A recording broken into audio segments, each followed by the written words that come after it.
Alright,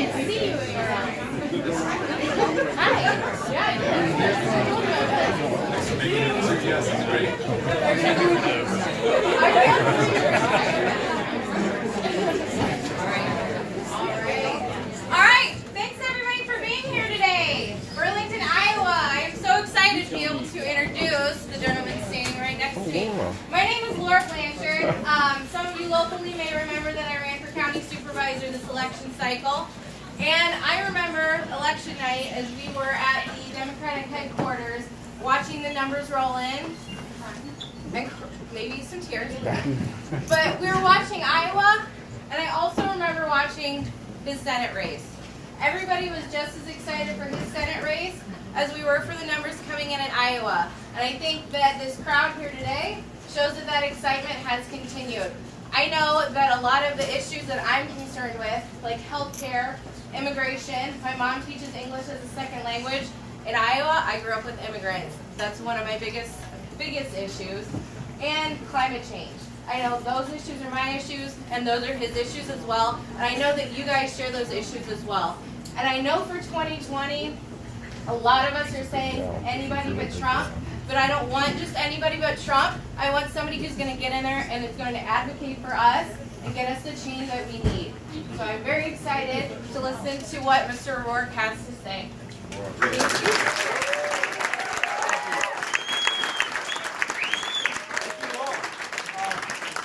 First and foremost, thanks to the Beancounter. Thank you. Cannot wait to try your coffee. It smells so good in here right now. So I just finished lunch, ready for one of your baked goods after this. Thank you, Burlington. Thank you, Laura.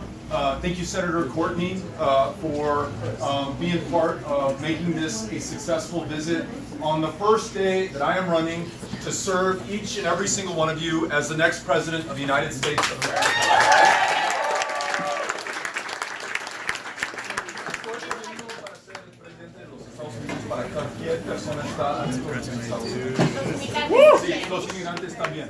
So,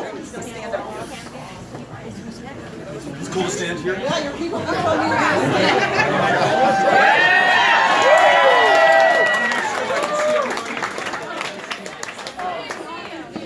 Is this an awkward view? I like it. You're on the edge. Hey, step forward. I don't think there's ever been a greater moment in our lifetimes and for this country. That the challenges have never been greater, or more severe, or more critical, or more defining for the future. We've got an economy in which too many people cannot participate. They're working 2 or 3 jobs just trying to make ends meet. And as Laura talked about being the daughter of a teacher who teaches English as a second language, so many of them are school teachers who we would agree have one of, if not the most important jobs for the future of our communities. To themselves, even though out of their own pockets, they're paying not just for the decorations and the school supplies, but for that next meal and next set of clothes for the kids that they teach. They too are working 2 and 3 jobs in too many of our communities. We've got a healthcare system, despite being the most powerful, the most technologically and medicinally advanced country on the face of the planet, the wealthiest country the world has ever known, that leaves millions to their own devices, unable to take care of themselves, afford a visit to a doctor, the copay on their prescriptions, or the ability to take their child to a therapist so that she is ready and prepared to learn at that next day of school.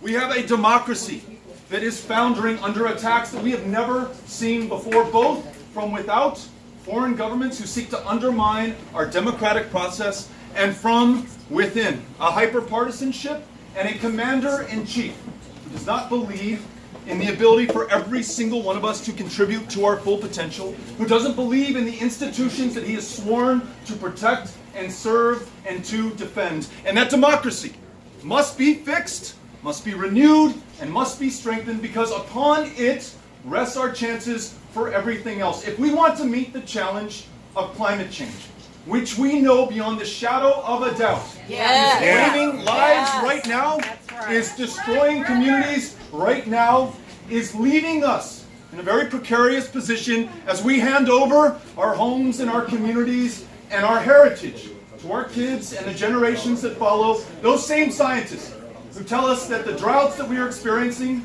the storms that we are seeing, the wildfires that are raging are connected to what we emit and pollute into this planet. They also tell us that if we fail to take action now, the consequences will be even more dire and more severe, and it will claim even more lives of our fellow human beings and our fellow Americans. Those scientists tell us that we have no more than 12 years left to us to make sure that every single one of us, every single country on this planet does its part to meet this challenge and ensure that this globe does not warm another degree Celsius, after which we will never have any opportunity to save those lives that will otherwise be lost. This is the moment for the leadership of the indispensable country, the only one that can pull this together, the United States of America.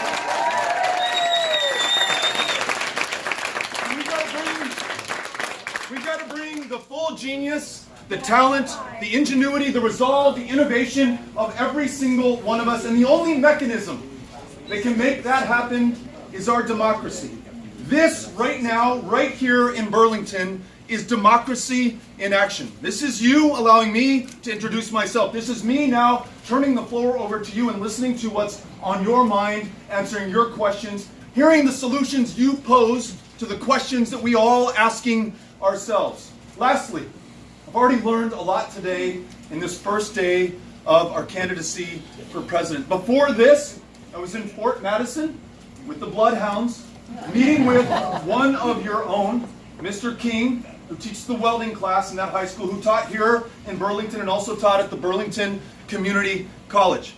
When we were talking about the future of work and ensuring that this economy works for everyone, when we pointed out that there's $1.5 trillion in outstanding student loan debt in this country that is crushing our fellow Americans, that cost is too much of an object for too many to get that education that they need to be able to get ahead, he said, "Beto, let me show you something." And he introduced me to the kids in that welding workshop, all of whom will have earned by the time they're 18 the first year in a 2-year credit program to get a certification as a welder. Thanks to the counselors at that high school, they'll be able to come to Burlington Community College and finish that second year debt-free, and upon graduation be able to command starting wages of $30 an hour. In other words, when we listen to and respect one another, there's nothing that we can't do. There is so much for us to learn, and I see the future of America right here, right now. Thank you for allowing me to be here with you. Very, very grateful.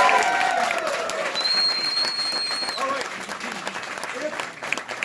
If you've got a question, if you've got a comment, if you've got a suggestion, if you have some guidance or advice, I am all ears and ready to respond. Yes, ma'am.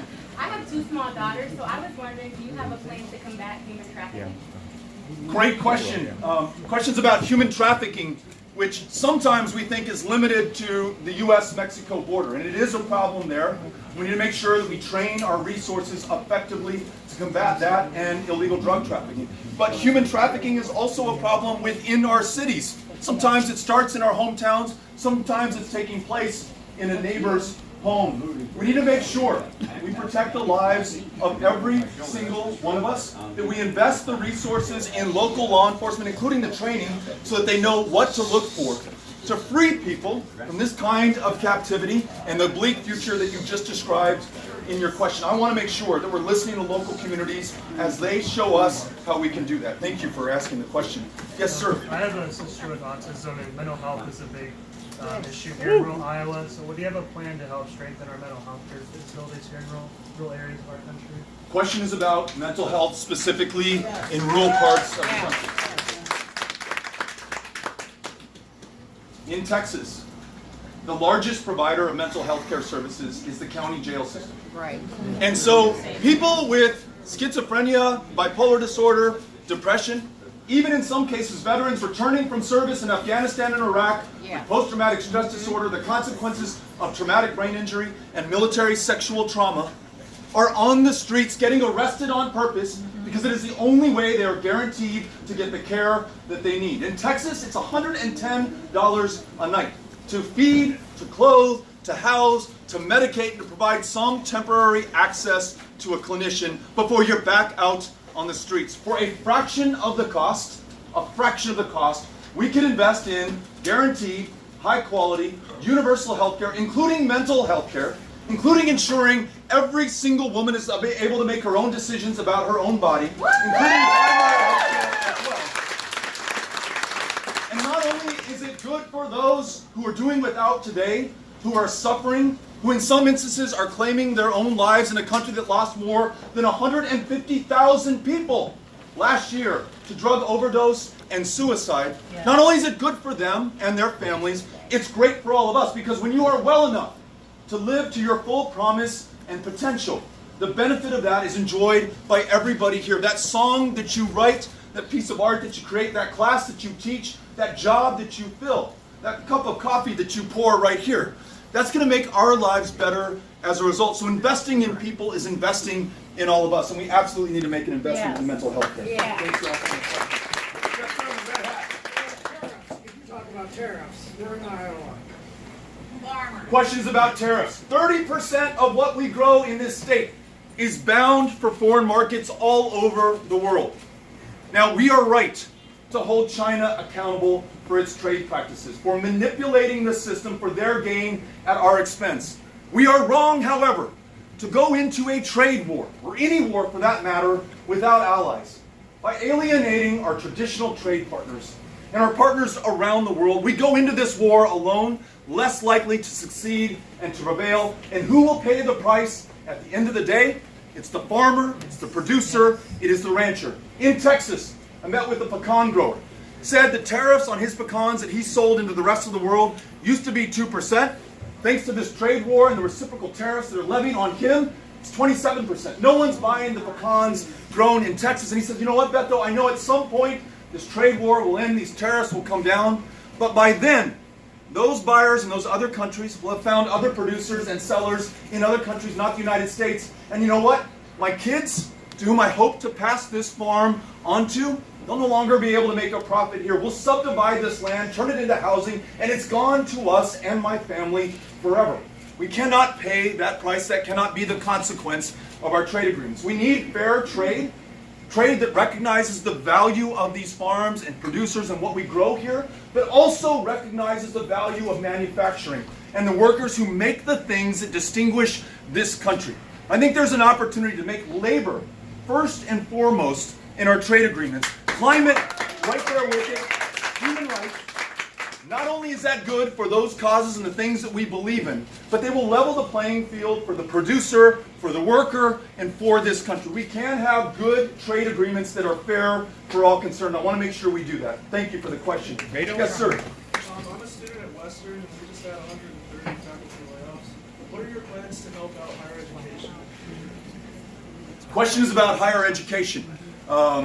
Gentleman goes to Western, mentioned a number of layoffs that just took place there. What are we going to do to invest in higher education? As I mentioned earlier, we can begin in high school, making sure that credit hours are earned at no expense and no debt to the student and their family. We can make sure that community colleges are an integral part of higher education, and cost is not an object or a barrier to more Americans being able to get more education. We know beyond the shadow of a doubt that educational attainment is correlated with what you're able to earn and do over the course of your lifetime, what you're able to pass down to your kids. We would be fools not to ensure that every single American can avail themselves of higher education. Now that may be an apprenticeship or a trade, that may be a community college, that may be a traditional four-year university. It's an investment that we'll have to make. It's not inexpensive, but the cost of not making that investment is even greater, and the returns, should we make it now, are so handsome, will ensure so many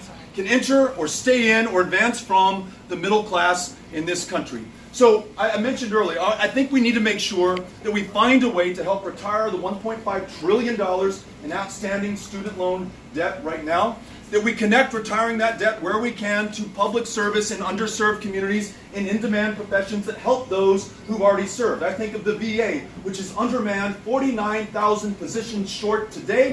It means veterans are waiting in line to get the care that they need, 20 a day. taking their lives every single day, 16 of those 20 unable or unwilling for whatever reason to go into the VA. Let's connect your college debt to your willingness to serve those who have served this country, just as one example. And then let's invest in these institutions of higher education, the people who make them run, the faculty, the staff, the professors, so that those students like you have every opportunity in life, because your opportunity by extension is our opportunity as a country. Thanks for the question. I want to come back to this side. Yes, sir. Gentleman in the back. I'm an attorney, CPA here in town, do taxes. This tax law is horrible. Yes. It's the most complicated law ever passed since 1913. It makes no sense. It highly favors commercial real estate development. It helps farmers a little bit, but not that much. And it's not doing much. I mean, there's some winners and losers for the regular people. They're telling us this thing is favorable. You know, this is for the middle class. This is only for the middle class. We define middle class as being those who make $400,000. That's not my neighborhood. Right.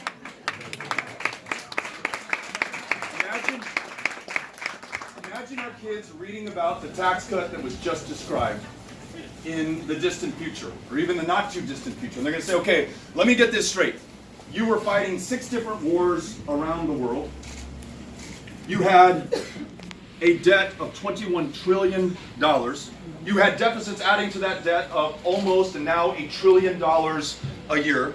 You had millions of Americans who couldn't get health care. You have teachers working 2 jobs. You have folks who cannot afford to go to college. And your answer to that was to cut a $2 trillion tax cut to the very wealthiest and the corporations who are already sitting on record piles of cash right now. They will not be able to believe it. In El Paso, we know that those kids will ask, who were those pendejos in 2017, 2018? We don't want to be those pendejos. We want to be those who make this fair and make this right for every single one of us. Who make sure that those who are struggling, working the lowest wage jobs, some of the most important jobs in the country, get help getting up and lifting their kids up. We want to make sure that education is favored in that tax code. We do not want to make sure that those who make their income from capital alone are favored at a rate far better than any one of us who do not.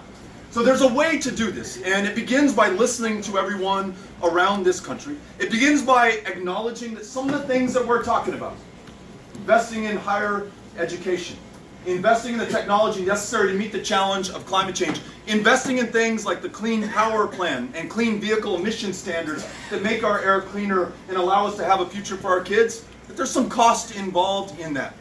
But if you're like me, you're willing to bear any burden, make any sacrifice if it's going to make this a better country for the generations that come. Our tax code today does not do that. Thank you for asking the question. Yes, sir. Yeah, the Supreme Court going from And I'm gonna ask you. 9 people to 15. That's been bannered around to make it less political. There is a thing out there where there are 5 Republicans. They pick 5 Republicans, 5 Democrats, and then the 10 justices that are there have to unanimously pick the next one to take some politics out of it.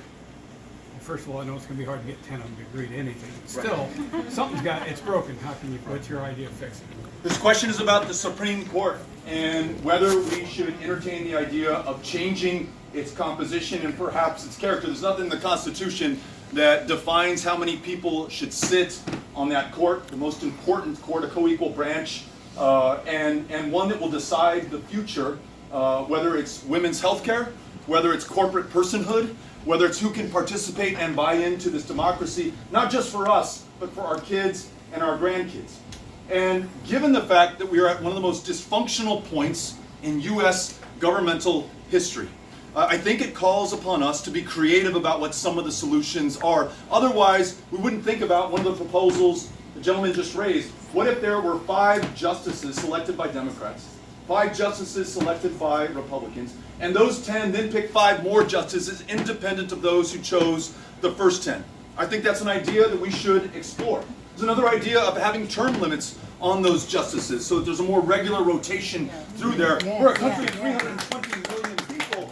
There's got to be the talent and the wisdom and the perspective, and that court should be able to reflect the diversity that we are composed of in this country. I think that is an idea worth exploring as well. But regardless of what it is, we've got to make sure that this very divided, highly polarized country is able to come together. That we find enough common ground to pursue the common good. That we all have a common conception of who we are as Americans before we're Republicans and Democrats. I've never in my 46 years on the planet seen anything like this in the level of division, and those older than I am say it's the same in their lifetimes as well. I think we have to do this in the spirit of true compromise. It cannot be an imposed solution, nor do I think that's possible even if we wanted it to be. So I think this conversation should certainly happen, and it shouldn't be to the advantage of any one party, but to the advantage of the country. Thanks for asking the question. I promised you would get the next question. Currently in our country, you're more likely to spend more time in federal prison for nonviolent drug offenses than you are for abusing or sexually assaulting a woman or child. I want to know how you feel, like how you're going to address that, because it's a huge problem. I think for me, I feel like a pound of pot is worth more than me in my life. Whoa. And I don't think it's not fair. Yeah. A really good question. I hope to do it justice in repeating the question. Why do we put people behind bars for more years for having possession of marijuana, a substance that is, by the way, legal in one form or another in more than half the states in the union? Why are they serving longer sentences than those who abuse women and children in this country? And if I were to take the spirit of the question into justice reform and sentencing reform, why is a woman in Texas who erroneously voted in an election serving 5 years, and Paul Manafort, who sought to corrupt and bring down our democracy, is going to serve less time, at least in the first sentence? We have the terrible distinction of putting more of our own behind bars than any other country on the planet. We know that so many of them are there for nonviolent drug offenses, and though all Americans of all races and ethnicities use illegal drugs at the same rate, disproportionately, African Americans, Mexican Americans, people of color in this country will be arrested, will spend time behind bars, and will be forced to check a box upon release before they apply for any job saying that they have a conviction, almost guaranteeing that they will not get the job that they seek, consigned to a life of poverty and narrowed options. It comes at extraordinary expense to the potential of this country, to the earning power of those men and women, and we have a real opportunity in real justice reform that acknowledges the inequity of the system that we have today and that fails to prioritize the crimes that we seek to deter, like using violence against somebody in your life, against a small child, against a woman. So let's use this bipartisan moment. There are voices on both sides of the aisle right now who are talking about this, and make the absolute most of it. If we do, I think our country more fully realizes her potential. Thank you for asking the question. Appreciate it. Yes, sir.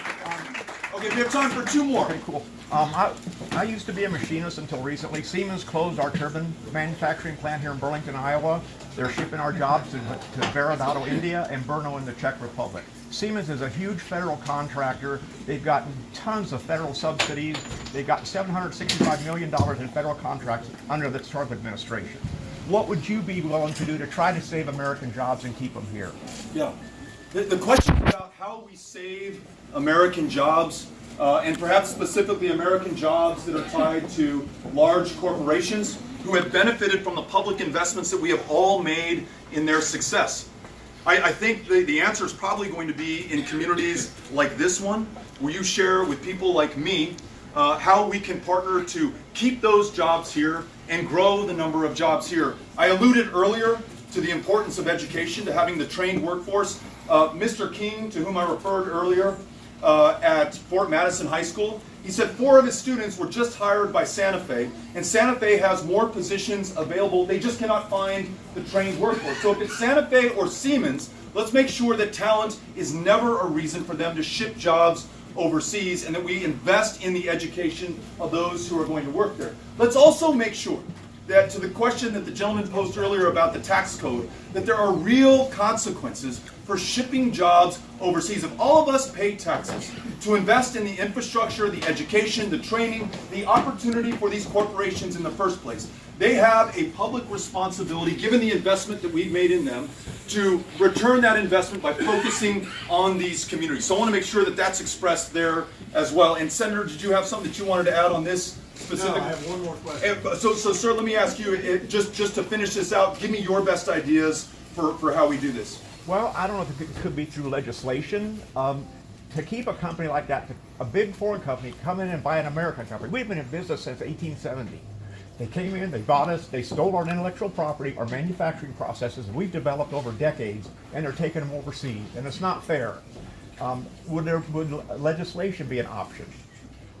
So I think this comes back to some of our conversation about trade. There have to be real consequences and real accountability for those who game the international trading system and who game the economy of the United States of America. I think that's an appropriate role for the president to show leadership and for there to be consequences for these large corporations who are doing what you just described. Again, would look to you and to others to help describe what that looks like, whether it's legislation, whether it's leadership from the White House in negotiating these trade relationships. Okay, would an executive order be an option? Trump likes to do executive orders. Would that be a binding option to keep our jobs here? I mean, those jobs are gone. They're not coming back. If it's the most effective way to do it, the answer is yes. Okay, Absolutely. I just worry about my coworkers. Yes, sir. Thank you. Now, two things. Number one, what Bob Robert was talking about. Those jobs are leaving this country because of cheap labor. I think we could pass some kind of legislation to stop this cheap labor. That's the only reason they're leaving.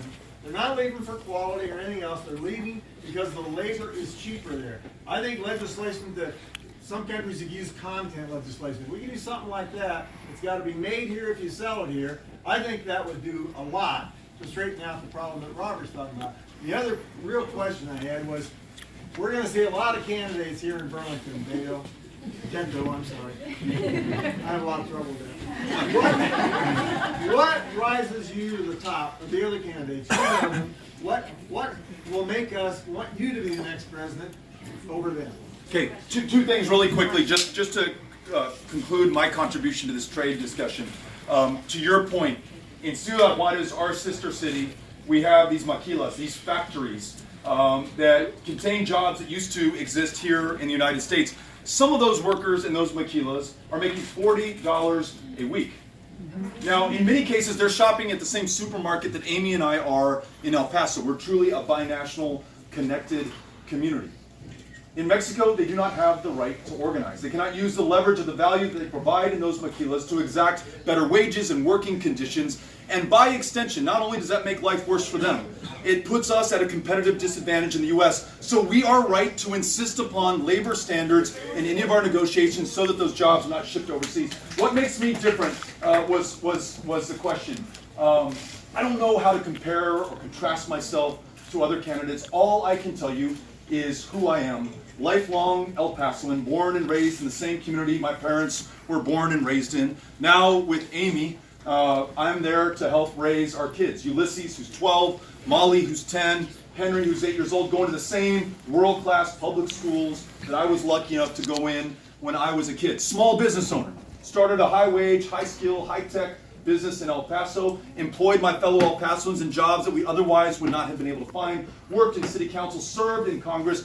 In the minority, every one of the 6 years that I was there, I always found a way to find a partner on the other side of the aisle to get it done. People like you in my hometown, were I to come back and say, you know what, those Republicans are standing in the way of being able to ensure that veterans get access to mental health care, they'd call BS on me, as they should. They'd say, Beto, find a way to get it done. Holding town hall meetings every single month, reminding myself to whom I'm accountable and who it is I serve, made me a better representative and ensured that I found that Republican colleague to get mental health care legislation for veterans across the line to work even with the Trump administration, with whom I agree on almost nothing. Let us